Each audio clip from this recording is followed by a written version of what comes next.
Hello friends, welcome back my channel. कैसे हैं आप? उम्मीद करती हूँ आप सब अच्छे होंगे और खूब मन लगा के अपनी तैयारी कंटिन्यू कर रहे होंगे, क्योंकि आप सभी को पता है आपके सीटेट के फॉर्म फिल हो रहे हैं। कुछ बच्चों ने कर दिए भी होंगे और कुछ बच्चे भी करने वाले भी होंगे।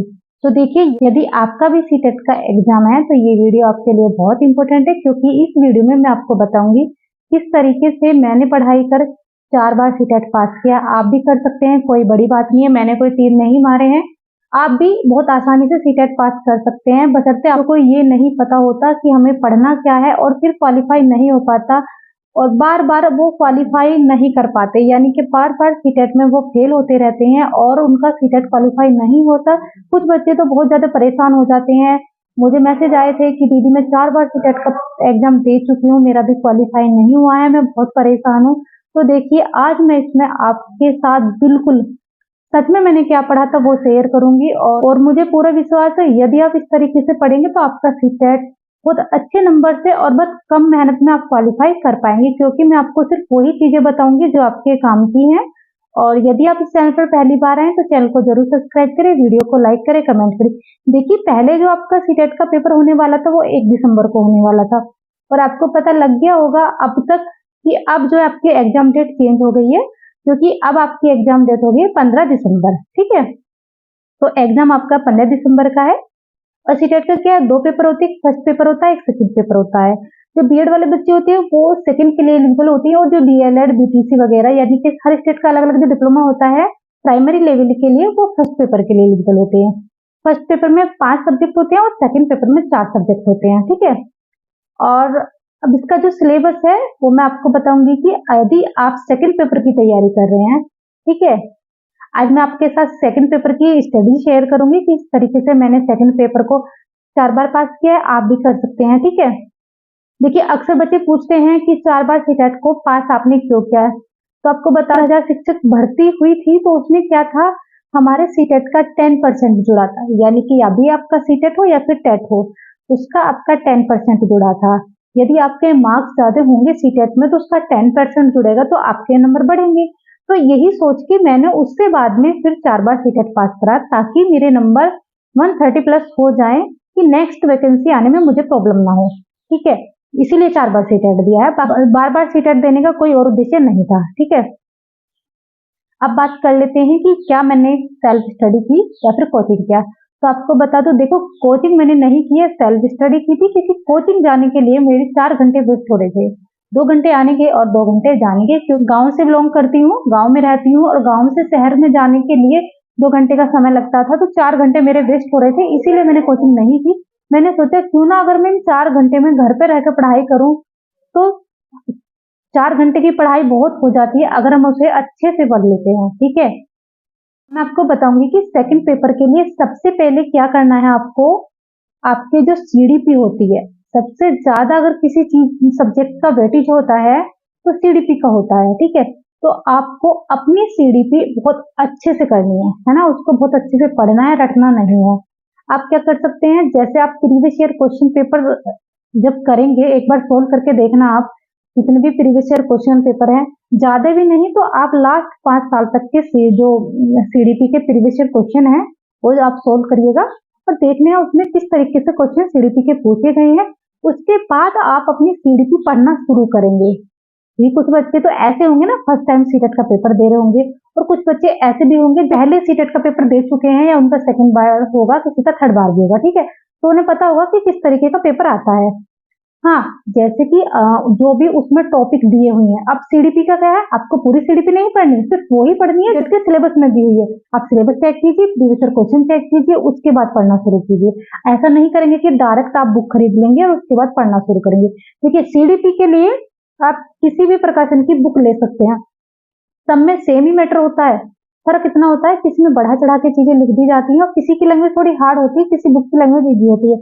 आपको इस चीज का बहुत ध्यान रखना है कि किस बुक की लैंग्वेज आपको समझ आ रही है। ठीक है, ऐसा आप बिल्कुल मत करना कि आप किसी के कहने से कोई बुक लिया है, उसे जब आप पढ़ने बैठे वो आपको बिल्कुल समझ में ना आए। ठीक है, तो बुक आप अपने अकॉर्डिंग चुनिएगा कि जिसमें आपको पढ़ने में इंटरेस्ट आ रहा हो, आपको ऐसा लग रहा हो कि हाँ मैं पढ़ रहा हूँ तो मुझे समझ में आ रहा है। ठीक है, वो बुक आपको खरीदनी है सीडीपी की, और उसको सीडीपी को बहुत ध्यान से आपको पढ़ना है, क्योंकि एक मैं ये कहती हूँ कि अगर आप सीडीपी अच्छे से कर लेते हैं तो सीटेट आपका आराम से क्वालिफाई हो जाता है, क्योंकि सबसे ज्यादा जो क्वेश्चन पूछे जाते हैं वो सीडीपी के होते हैं। 75+ क्वेश्चन हमारे सीडीपी के पूछे जाते हैं। ठीक है, तो ये आपका हो गया। दूसरा क्या करना है, सेकंड पेपर को, यदि आपका सब्जेक्ट एसएसटी है या फिर मैथ और साइंस है, दोनों के लिए आपको 6 to 8 की एनसीईआरटी पढ़नी है। वेरी मोस्ट इंपोर्टेंट, क्योंकि इसके बिना आप सीटेट क्वालिफाई नहीं कर सकते। मैंने एनसीईआरटी पढ़ी थी और मैंने तो मतलब थर्ड क्लास से लेके 8th क्लास तक के एनसीईआरटी के नोट्स बनाए थे, क्योंकि मुझे फर्स्ट पेपर भी देना था और सेकंड पेपर भी।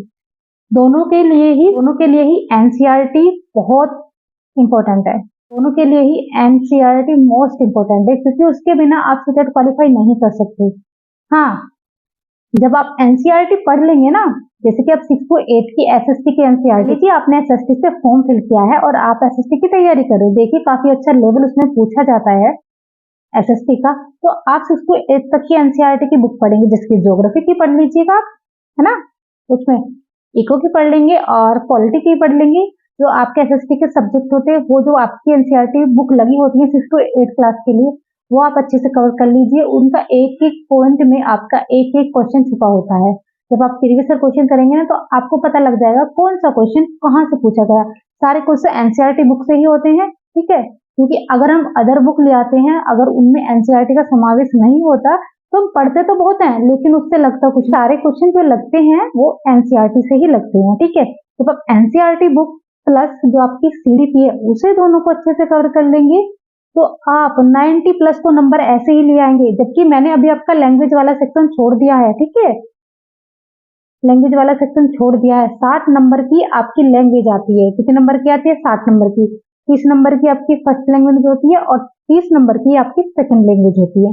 अब आपको करना क्या है, यदि आपकी लैंग्वेज फर्स्ट हिंदी है तो उसमें भी 15 नंबर आपके सीडीपी पेडागोजी के होते हैं, यानी कि हिंदी शिक्षण शास्त्र के होते हैं। जब आप अच्छे से सीडीपी पढ़ते हैं तो आपकी अंडरस्टैंडिंग इतनी अच्छी हो जाती है कि वो वाले क्वेश्चन आप बहुत आसानी से सोल्व कर लेते हैं।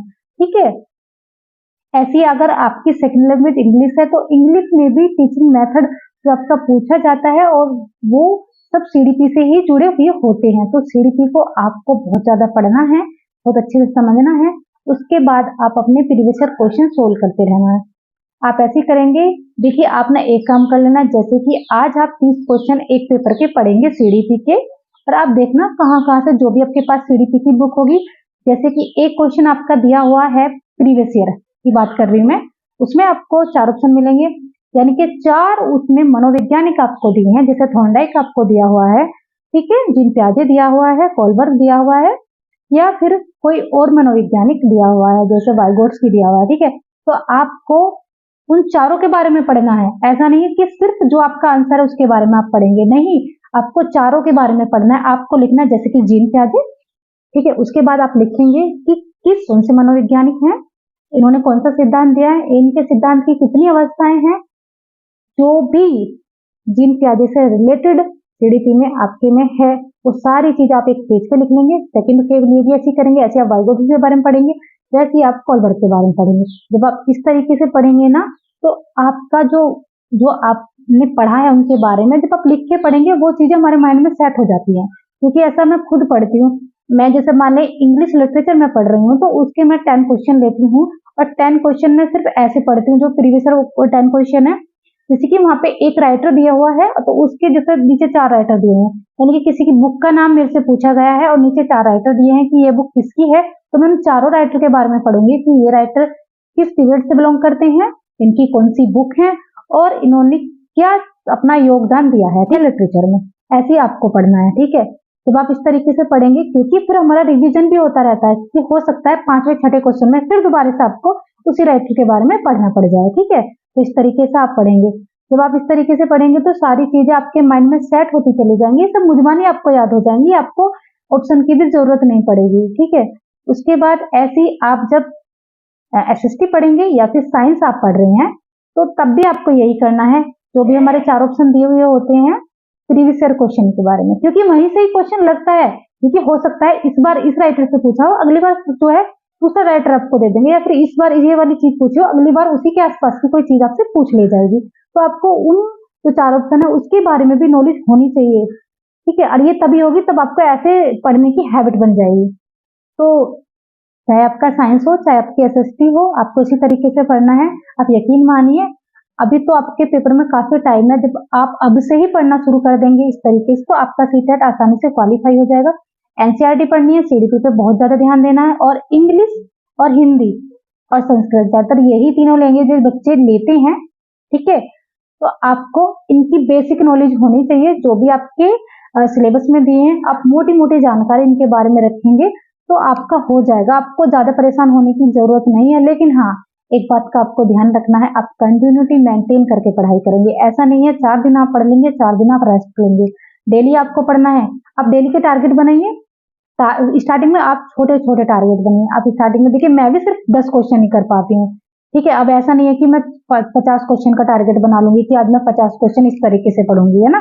क्योंकि कभी कभी क्या होता है, एक क्वेश्चन में चार चार जो हमारे ऑप्शन होते हैं वो पूरे के पूरे एक यूनिट टाइप के हो जाते हैं ना, तो एक यूनिट बहुत बड़ी होती है, तो उसे पढ़ने में टाइम लगता है। अब आपको इस तरीके से नहीं पढ़ना कि आपको कुछ ना समझ में, थोड़ा पढ़ो लेकिन इस तरीके से पढ़ो कि आपको समझ में आए। ठीक है, जब आप इस तरीके से पढ़ेंगे तो यकीन मानिए सीटेट आसानी से क्वालिफाई हो जाएगा।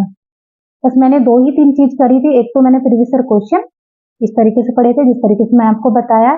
सीडीपी पे बहुत ज्यादा ध्यान देना है आपको, क्योंकि मोस्ट इंपोर्टेंट है, इसके बिना आप सीटेट क्वालिफाई नहीं कर सकते। एनसीईआरटी भी मोस्ट इंपोर्टेंट है, ये भी आपको पढ़नी है। आप किसी से भी पूछ लो कि सीटेट के लिए मैं कौन सी बुक लेनी चाहिए, तो वो आपको बता देंगे कि आपको सीटेट में के लिए एनसीईआरटी बुक पढ़नी है। ठीक है, साथ में गाइड लीजिए, कोई भी गाइड, किसी भी प्रकाशन की आप गाइड ले सकते हैं। एक बार आप पढ़ के देख लेना वहीं पे कि आपको लैंग्वेज समझ में आ रही है या नहीं। बस इतना आपको करना है, इससे ज्यादा को कुछ नहीं करना, आपका सीटेट आसानी से क्वालिफाई हो जाएगा। ठीक है, क्योंकि 82 नंबर ओबीसी के लिए चाहिए होते हैं, ओबीसी एससी एसटी के लिए, और जनरल कैटेगरी के लिए हमें 90 नंबर चाहिए होते हैं। आसानी से आप ले आओगे यदि आप सीडीपी प्लस एनसीईआरटी बुक को अच्छे से कवर करेंगे। ठीक है, तो आई होप कि आपको ये वीडियो जरूर पसंद आई होगी। वीडियो पसंद आए तो चैनल को जरूर सब्सक्राइब करें, वीडियो को लाइक करें, कमेंट करें, शेयर करें। Thank you.